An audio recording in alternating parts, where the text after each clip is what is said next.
Hello दोस्तों, astro stock prediction में आपका स्वागत है। नक्षत्र ज्योतिष, कृष्णमूर्ति ज्योतिष, अष्टक वर्ग, न्यूमरोलॉजी, इन सभी शास्त्रों का यूज करके आने वाले दिन का प्रेडिक्शन मैं बोलने जा रहा हूँ। आने वाला दिन 17 जुलाई 2025 यानी 17 जुलाई 2025 गुरुवार, निफ्टी का एक्सपायरी का दिन। ओम श्री गणेशाय नमः। चैनल के डिस्क्रिप्शन बॉक्स में बिलो द टाइटल डिस्क्लेमर रखा है, इसको कृपया पढ़िए। यानी एज पर डिस्क्लेमर, ये एजुकेशनल प्रोग्राम है। इसके तहत जो भी मैं बोल रहा हूँ ये मेरी पर्सनल राय है, मेरी खुद की राय है। आपके प्रॉफिट या लॉस, लाभ या हानि के लिए मैं और मेरा चैनल जिम्मेदार नहीं रहेंगे, रिस्पॉन्सिबल नहीं रहेंगे। ये प्लीज़ नोट करके रखिए। मेरा एस्ट्रो स्टॉक प्रेडिक्शन चैनल केवल और केवल सिर्फ और सिर्फ यूट्यूब पे ही अवेलेबल है, बाकी कहीं भी नहीं। ये भी नोट कर करके। और किसी भी इन्वेस्टमेंट या ट्रेडिंग के पहले शेयर मार्केट में आप किसी अच्छे फाइनेंशियल एडवाइजर से कंसल्ट कर सकते हो, एडवाइस ले सकते हो, ताकि आपको लॉस ना हो। चलिए दोस्तों, शुरू करेंगे। सो दोस्तों, completely sideways market, time pass का मार्केट, ऑप्शंस के प्रीमियम घटाए गए और कॉल राइटर्स और जो पुट राइटर जो है उनको फायदा हो गया और कॉल पुट ऑप्शन बायर्स को लॉस हो गया। लेकिन अगर किसी ने बैंक निफ्टी में अगर ट्रेड किया रहेगा उसको अवश्य फायदा हुआ रहेगा, क्योंकि बैंक निफ्टी से स्ट्रांग था। बैंक निफ्टी लगभग 160 पॉइंट, 160 पॉइंट प्लस में क्लोज हो गया, 57,170 के पास, 57,170 के पास। ऑल टाइम हाई कहाँ है बैंक निफ्टी का? 57,640 के आसपास है लगभग। सो ऑल टाइम के बेहद करीब है बैंक निफ्टी। उसमें एचडीएफसी बैंक ने डिक्लेयर किया कि वो स्पेशल डिविडेंड और बोनस डिक्लेयर कर सकता है आने वाले सैटरडे, यानी शनिवार के दिन। आईसीआईसीआई बैंक, एक्सिस बैंक और एचडीएफसी बैंक, इनके रिजल्ट्स हैं दोस्तों। एचडीएफसी बैंक और आईसीआईसीआई बैंक के तो पक्के रिजल्ट्स है। एक्सिस बैंक का उसके बाद है या पहले पर कंफर्म नहीं है मुझे। सो प्रोबेबली ये तीनों जो बहुत बड़े बैंक्स हैं उसका इम्पैक्ट जो है बैंक निफ्टी और निफ्टी के ऊपर, वो मंडे को पड़ सकता है मार्केट में। अगर इन तीनों बैंकों के रिजल्ट्स अगर शानदार आ गए जैसे उन्होंने अनुमान दिया था, तो bank Nifty all time high Monday को ही लगा सकता है। लेकिन अगर रिजल्ट खराब हो गए तो फिर बहुत बड़ी गिरावट हो सकती है, क्योंकि already bank Nifty all time high के नज़दीक है। और ये सभी बैंक जो है, कोटक महिंद्रा बैंक से लेकर सभी बैंक लगभग ज़बरदस्त तेजी किए हुए हैं, एसबीआई बैंक से लेकर सभी बैंक। सो अगर कोई डिसअपॉइंटमेंट आ गया तो बहुत बड़ी गिरावट बैंक निफ्टी में, उसके ऊपर निफ्टी भी रिएक्ट कर सकता है। ये आपको ध्यान में रखना है। यूरोपियन मार्केट पॉजिटिव है, एशियन मार्केट भी ठीक ठाक है, ठीक ठाक थे। और हमारा जो मार्केट है बेहद फ्लैट क्लोज हो गया। निफ्टी यानी मार्केट में मानता हूँ हमेशा 16 पॉइंट यानी 16 पॉइंट प्लस में क्लोज हो गया निफ्टी। कहाँ क्लोज हो गया? 25,212 के पास, 25,212 के पास। दोस्तों, दिन में लगभग 11-12 बजे तक माइनस में ही था निफ्टी, यानी स्टार्टिंग में बहुत बड़ी गिरावट दिखा रहा था, लेकिन इतना बड़ा गिरावट गिरावट से ओपन नहीं हो गया। लेकिन बाद में फिर नीचे गया और negative flat to negative, flat to negative ऐसा ही ट्रेड किया लगभग पूरे दिन 10-11-12 बजे तक। तो जिन्होंने भी कल पुट लिया रहेगा उनको थोड़ा सा प्रॉफिट हुआ रहेगा। लेकिन ऑप्शंस के प्रीमियम घटने से ये एक बड़ी दिक्कत है कि मार्केट साइडवेज होता है तभी कॉल और पुट ऑप्शन बायर्स को लॉस होता है, राइटर्स को फायदा होता है। ये प्रॉब्लम होता है, बाकी कुछ नहीं। तो आज साइडवेज का मार्केट था। एक्चुअली ये सैंडविच दिन था, आज बढ़ना कुछ मूवमेंट होना अपेक्षित था लेकिन हुआ नहीं है। और कल तो निफ्टी का एक्सपायरी का दिन है, और हमेशा आपको मालूम है कि सेंसेक्स या निफ्टी के एक्सपायरी के दिन में क्या होता है, टाइम पास होता है फिर से। लेकिन कल कुछ तूफानी हो जाए ऐसा कुछ सोचा रहेगा ऑपरेटर्स, ट्रेडर्स या एफआईडीआई ने, मालूम नहीं, वो कल ही पता चलेगा। डॉलर इंडेक्स 98 के आसपास ही है, कुछ फर्क नहीं पड़ा है। ब्रेंट क्रूड ऑयल हालांकि नीचे आ गया है, $68 के पास आ गया है, और ये अच्छा है। मैंने आपको एक रेंज दिया था ब्रेंट क्रूड का, $71 का एक, 70, 71, 72 का एक रेजिस्टेंस दिया था। और आप देख सकते हो 71, 72 का हाई लगा के लगभग वहाँ से नीचे आ गया है ब्रेंट क्रूड ऑयल, आप देख सकते हो, ठीक है, वहाँ से नीचे आ गया है ब्रेंट क्रूड ऑयल। सो इसका मतलब क्या होता है कि ये रेंज में आ रहा है, ये रेंज में यानी 65 नीचे और 72 ऊपर। 65 के नीचे अगर जाता है, एज पर मी बोल रहा हूँ मैं गलत भी हो सकता हूँ, तो फिर 60 तक जाने की कोशिश करेगा। 72 के ऊपर अगर लगातार 2 दिन क्लोज करता है तो फिर 75 से लेकर 78 तक जा सकता है। और 65 के नीचे लगातार 2 दिन क्लोज किया तो फिर 60 के आसपास आने की कोशिश कर सकता है।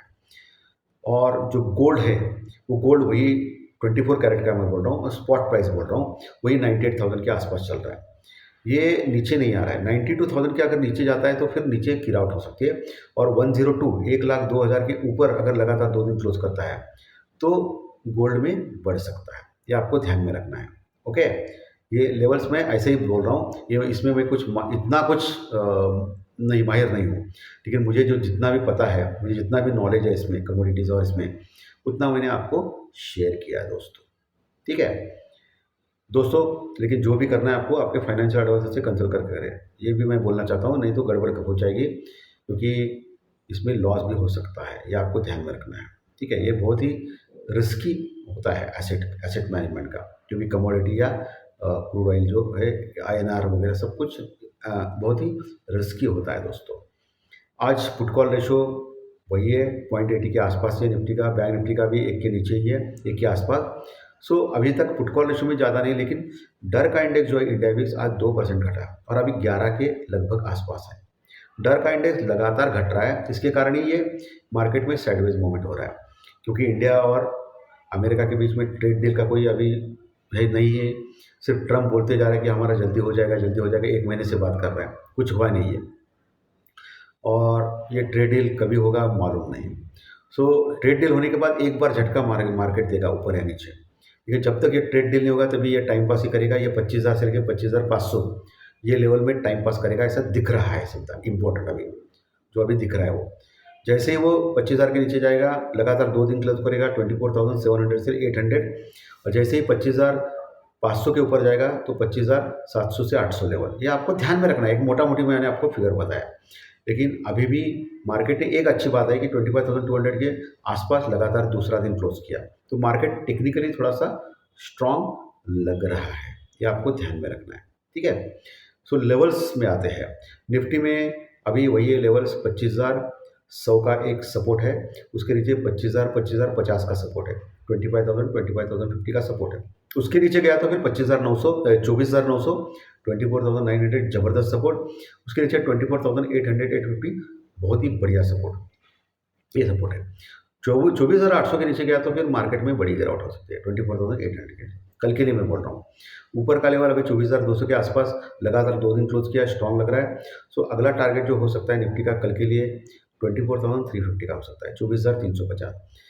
उसके ऊपर अगर टिक गया 15-20 मिनट आधा घंटा तो शॉर्ट कवरिंग रैली पॉसिबल है भाई। तो फिर डायरेक्टली हम लोग 25,450 से लेकर 25,550 25,450 से लेकर 550 तक जा सकते हैं निफ्टी में कल के लिए, ये आपको ध्यान में रखना है। ओके, क्योंकि ये एक्सपायरी का दिन है, एक्सपायरी में साइडवेज होता है, लेकिन एक मोमेंट आ गया ना तो फिर दूसरे साइड के लोग हटने लगते हैं, तो फिर बहुत बड़ी शॉर्ट कवरिंग रैली या बहुत बड़ी गिरावट होती है, जनरली देखा गया है एक्सपायरी के दिन। वैसे साइडवेज रहता है जनरली 60-70%। ओके, ये आपको ध्यान में रखना है। बैंक निफ्टी नीचे 56,800 इंपॉर्टेंट सपोर्ट है, 56,800। उसके नीचे 56,500-600 बहुत बढ़िया सपोर्ट है, जो मल्टी मंथ का लो है। उसके नीचे नहीं जा रहा है बैंक निफ्टी भाई, जब तक ये जो रिजल्ट डिक्लेयर होने वाले शनिवार के दिन HDFC बैंक, ICICI बैंक या एक्सिस बैंक का, उस रिजल्ट के ऊपर डिपेंड है। ओके, 56,500 स्ट्रॉन्ग है, सपोर्ट है, उसके नीचे नहीं जाना चाहिए। उसके नीचे गया तो फिर बैंक निफ्टी में बड़ी गिरावट हो सकती है। ऊपर 57,500 से लेकर 650, 57,500 से लेकर 650 जो ऑल टाइम हाई का लेवल है, 57,600-650 के आसपास का, वहाँ रजिस्टेंस वर्कआउट लेवल रहेगा। वहाँ आने के बाद एक बार के लिए मार्केट नीचे आ सकता है बैंक निफ्टी। उसके ऊपर अगर टिक गया 15-20 मिनट आधा घंटा तो फिर 57,800 57,800 और 58,000 का बहुत बड़ा रजिस्टेंस वर्कआउट लेवल है, जहाँ अच्छी कॉल रेटिंग है as per open interest, option open interest. ठीक है, 58,000 के लेवल बहुत इंपॉर्टेंट है बैंक निफ्टी में। अगर बढ़िया रिपोर्ट आ गया शनिवार के दिन यानी सोमवार के दिन, बहुत बड़ी तेज़ी हो सकती है। अगर कुछ गड़बड़ हो गई, क्योंकि ऑलरेडी प्राइस इन है दोस्तों, अच्छे रिजल्ट्स ऑलरेडी प्राइस इन है, लेकिन अभी HDFC बैंक ने एक अच्छा, लेकिन आज HDFC बैंक बढ़ा नहीं दोस्तों। देखिए, ये ऑपरेटर का कमाल है, मैनिपुलेशन है ये। सब लोगों ने सोचा कि आज HDFC बैंक में इतना बोनस का डिक्लेरेशन होने वाला है, ऐसा बोल दिया है, स्पेशल डिविडेंड ला सकता है, ऐसा बोल रहा है, इसका मतलब रिजल्ट ज़बरदस्त रहेगा। पहले 20, 25, 30 पॉइंट बढ़ा भी था, फिर बाद में इन ऑपरेटर लोगों ने क्या किया, नीचे लेके आए उसको और फ्लैट क्लोज हो गया। इसलिए घबराना नहीं है, आने वाले एक हफ्ते के अंदर वो बढ़ सकता है। ये क्या होता है कि पैनिक मोड में रहता है, कोई भी स्टॉक होता है ना दोस्तों मार्केट में, ये जो ऑपरेटर जो माइंड होता है ना, मैनिपुलेशन का माइंड, बहुत बार सभी मार्केट में होता है, इंटरनेशनल मार्केट में होता है, हमारे यहाँ भी होता है, बहुत सारे लोग होते हैं। ये पैसों का काम रहता है ना, तो ये लोग क्या करते हैं, अपोजिट मेंट अब हमारी जो मेंटेलिटी होती है उसके अपोजिट काम करता है। लेकिन 2-4 दिन के बाद उसको करना ही पड़ता है, जो वो डिज़र्व कर रहा है स्टॉक। सो आपको ये चीज़ ध्यान में रखना है, ठीक है? लेवल सपोर्ट रेजिस्टेंस हो गया है। चलो, अभी हम लोग बात करेंगे ज्योतिष शास्त्र प्रेडिक्शन की। पिछले 2 दिन मैं ज्योतिष शास्त्र प्रेडिक्शन प्रस्तुत नहीं कर पाया, क्योंकि परसों के दिन यानी 2 दिन पहले मैं ट्रैवलिंग में था। मैंने आपको बोला भी था 12-14 घंटे का ट्रैवल किया था, मैं किया नहीं। कल के दिन थोड़ी तबीयत खराब हो गई थी दोस्तों मेरी, और इसीलिए मैं ज्योतिष शास्त्र प्रेडिक्शन कार्यक्रम नहीं कर पाया। लेकिन आज मैं फिर से आ गया हूँ, चिंता मत कीजिए, आपको डेली मिल जाएगा। डेली यानी हर ट्रेडिंग के दिन शाम को। सो नक्षत्र ज्योतिष कृष्णमूर्ति ज्योतिष अष्टक के अनुसार कल सुबह 9:15 as per KP chart Singh लग्न की कुंडली है, और चंद्रमा आपको दिखेंगे मीन राशि में यानी गुरुदेव की राशि में, और उसका जो नक्षत्र है वो रेवती नक्षत्र है, जो बुधदेव का नक्षत्र है, और बुधदेव वक्री अवस्था में सूर्यदेव के साथ है, कर्क राशि में, सॉरी। वक्री अवस्था में बुधदेव है, ये इंपॉर्टेंट है। और वक्री अवस्था में मैंने आपको एक सिद्धांत बोला था, मैं जब जब बुध वक्री होता है तब मैं सिद्धांत बोलता हूँ। आपको तो पता है कि जब भी बुध वक्री होता है तब वन साइडेड मार्केट नीचे या ऊपर जाता है, ठीक है? मार्केट में मूवमेंट वन साइडेड होता है, ये आपको ध्यान में रखना है। हो सकता है 2 दिन, पिछले 2 दिन मार्केट पॉजिटिव रहा, कल भी अगर पॉजिटिव रहा तो वन साइडेड मार्केट ऊपर जाने के लिए तैयार है, ऐसा आप मान सकते हो। इसमें कोई ऐसा कुछ फॉर्मूला नहीं कि 10 में से 7-8 बार ऐसा हो गया है, लेकिन 2-3 बार गलत भी हो गया है। बुध वक्री का ऐसा ही रहता है, ऐसा नहीं। लेकिन अभी तो फ्लैटिश टाइप चल रहा है मार्केट। कल का दिन डिसाइसिव है, कल क्या करेगा मार्केट उसके ऊपर आपको कॉन्सेंट्रेट करना है, ठीक है? आईटी के स्टॉक्स को मैंने बोला था, प्री मार्केट में आप देख सकते हो, आईटी के स्टॉक्स नीचे जाने के लिए तैयार नहीं है, कंसोलिडेशन जोन में है। तो आईटी के स्टॉक्स में अभी जो टेक महिंद्रा का भी रिजल्ट आ गया वो भी अच्छा लग रहा है मुझे। आईटी के स्टॉक्स में रैली पेंडिंग है दोस्तों, बड़ी रैली, ये आपको ध्यान में रखना है। ये सेक्टर्स की बात कर रहा हूँ मैं, स्टॉक्स के बारे में बात नहीं करना चाहता हूँ, वो अनुमति भी नहीं है हमको। सेक्टर्स वाइज आईटी अच्छा लग रहा है, और एफएमसीजी सेक्टर्स में बहुत सारे शेयर्स ज़बरदस्त चल रहे हैं, पिछले कई दिनों से, 1 हफ्तों से चल रहे हैं, आप देख सकते हो। मैंने आपको एफएमसीजी सेक्टर्स के बारे में 10 दिन से मैं कंटिन्यू बोल रहा हूँ कि बाई कीजिए। जिन्होंने भी बाई किया रहेगा उनको 5-6-7% तो आराम से मिला रहेगा, ठीक है? लेकिन मैं हमेशा सही आता हूँ, ऐसी कोई गारंटी नहीं है, मैं भी एक इंसान हूँ, मैं गलत भी हो सकता हूँ, ओके? इसलिए मैं तो हमेशा बोलता हूँ कि फाइनेंशियल एडवाइजर से कंसल्ट कर सकते हैं। उपनक्षत्र स्वामी यानी नक्षत्र सब लॉर्ड, उसके योग नक्षत्र लॉर्ड और चंद्रमा के साथ नवमोश कुंडली और अन्य कुंडली में देखने के बाद मुझे लग रहा है कि कल मार्केट निगेटिव या मंदा ज़्यादा रह सकता है। ये मेरा अनुमान है, प्रेडिक्शन है, ये ध्यान में रखिए, निगेटिव या मंदा ज़्यादा रह सकता है। सिर्फ यहाँ एक अच्छी बात है कि अष्टक वर्ग के पॉइंट थोड़े अच्छे आ गए हैं। मार्केट में हो सकता है एक ऊपर का मूवमेंट आ जाए। ऊपर के मूवमेंट में जो भी मैंने अभी रेजिस्टेंस रुकआउट लेवल अभी डिस्कस किया, वहाँ से मार्केट नीचे आने का ज़्यादा चांसेस है एज पर माई प्रेडिक्शन। यह अनुमान है, ये ध्यान में रखिए। यहाँ चंद्रमा शनिदेव के साथ बैठा है और वक्री बुध के नक्षत्र में बैठा है, ठीक है? ये आपको ध्यान में रखना है। चलिए, अभी चंद्र राशि के अनुसार आपका कल का दिन और टाइमिंग के बारे में, टाइमिंग के बारे में मैं बात करना चाहता हूँ। टाइमिंग उसमें 10 से 11 बजे का टाइमिंग है, और दोपहर 1 से 2 बजे के आसपास का टाइम है, एस्ट्रोलॉजी का टाइम। इस टाइम पे थोड़ा सा आपको सावधान रहना है। उस समय मार्केट वन साइडेड कहीं भी जा सकता है, उस साइड को आपको पकड़ना है, निकलना है, थोड़ा बहुत प्रॉफिट कमा के निकलना है, ओके? ये आपको ध्यान में रखना है। प्लस माइनस 10-15 मिनट इधर उधर हो सकता है, ओके? चलिए, अभी चंद्र राशि के अनुसार आपका कल का दिन कैसा जा सकता है इसके बारे में डिस्कस करेंगे। मेष राशि को अच्छा जा सकता है, वृषभ राशि को खराब जा सकता है, मिथुन को खराब जा सकता है, कर्क को अच्छा, सिंह को अच्छा, कन्या को खराब, तुला को खराब, वृश्चिक राशि को अच्छा जा सकता है, धनु राशि को भी अच्छा जा सकता है, मकर को मिक्स, कुंभ को मिक्स, और मीन राशि को अच्छा जा सकता है कल का दिन। ये मैक्सिमम 80% सही मानिए, क्योंकि आपकी खुद की कुंडली इंपॉर्टेंट होती है। चलिए, भी अंक शास्त्र यानी उम्र यानी संख्या शास्त्र यानी आपकी डेट ऑफ बर्थ, आपकी जन्म तारीख, उसके अनुसार आपका कल का दिन कैसा जा सकता है इसके बारे में डिस्कस करेंगे। कल है 17 तारीख, 1 + 7 = 8, शनिदेव का अंक है एज पर न्यूमरोलॉजी, ये आपको ध्यान में रखना है। तो जिनकी डेट ऑफ बर्थ 1 तारीख, 10 तारीख, 19 तारीख है या 28 तारीख है उनको खराब जा सकता है। 2, 11, 20, 29 डेट वालों को भी खराब जा सकता है। 3, 12, 21, 30 डेट वालों को मीडियम जा सकता है। 4, 13, 22, 31 डेट वालों को खराब जा सकता है। 5, 14, 23 डेट वालों को अच्छा जा सकता है।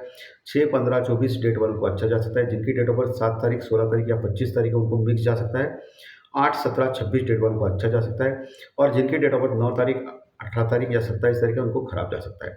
अच्छे रिजल्ट के लिए चंद्राक्षर रिजल्ट और डेट ऑफ बर्थ के रिजल्ट एक साथ लिए, दोनों अच्छा तो अच्छा, दोनों खराब हो तो खराब, एक अच्छा है खराब तो मिक्स जा सकता है, जाने वाला ऐसी कोई भी गारंटी चैनल के ऊपर नहीं मिलती है। तो न्यूमरोलॉजिकली कल गुरुवार है, गुरु का दिन और अंक है 8 शनिदेव का, ये मीडियम माना जाएगा, एज पर बोले तो मीडियम माना जाएगा। ओके, तो आज का सेशन अच्छा लगा तो लाइक दबाइए, कमेंट बॉक्स में कमेंट लिखिए और जो नए दर्शक पहली बार चैनल देख रहे हैं वो सब्सक्राइब को बटन जरूर दबाएं ताकि आपको आने वाले सभी वीडियो इसी चैनल के ऊपर सिर्फ और सिर्फ यूट्यूब के ऊपर जरूर देखने मिलेंगे। धन्यवाद, फिर मिलेंगे कल सुबह प्री मार्केट रिपोर्ट में 7 बजे। Thank you very much.